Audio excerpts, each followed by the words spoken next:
You're embarrassing me. I'm embarrassed. You can see my tomatoes. Hey, good evening, guys. Cody here from the Thistledowns Farm blog. Sorry about the noise next door. I don't know what kind of work they're doing, but we'll work around it.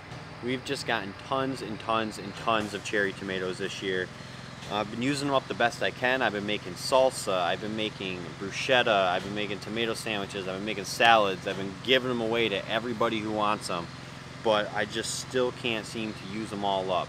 So today I'm going to show you a quick and easy way to use up your surplus of cherry tomatoes. Today we're going to make a burst cherry tomato marinara sauce, and it's out of this world. It's super easy. You only need a few ingredients. You need cherry tomatoes.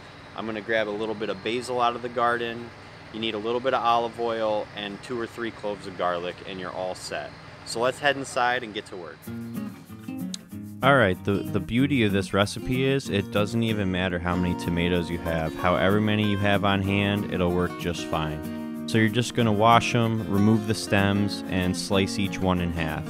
This will take you a few minutes, so I'm just going to skip ahead. Next, you're going to want to get your garlic chopped as well. While you're chopping your garlic is a good time to get your pan preheated. So what I would do is just add a few tablespoons of olive oil in the pan over medium heat and let it heat up while you chop your garlic. You can use a food processor, but I prefer to chop by hand. I'm like ninja quick chopping, as you can see. And I know someone's going to be like, "Oh, that you fast forwarded that." Yes, I did fast forward that. It was a joke. Add your garlic into the pan.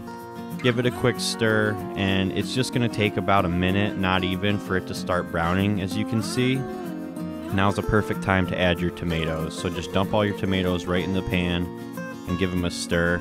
You can also add your basil now, plus or minus salt. It's totally your choice. If you want to wait till the end to try it before you salt it, totally fine too. You may decide it doesn't even need it. But stir your basil in.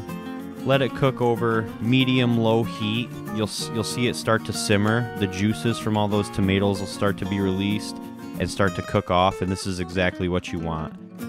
Just keep stirring it every few minutes. You're going to see your tomatoes cook down. You're going to see the juices keep cooking off, and the longer you let it simmer, the thicker your sauce will get. And this part takes a little bit of patience, but I promise you, the longer you wait, you're not going to regret it. It's going to get nice and thick, and then it's totally up to you, however you want to eat your tomato sauce. I made a little linguine, and it was insanely good. You're not going to regret trying this. So give it a shot, see how it works, and hopefully you enjoy it.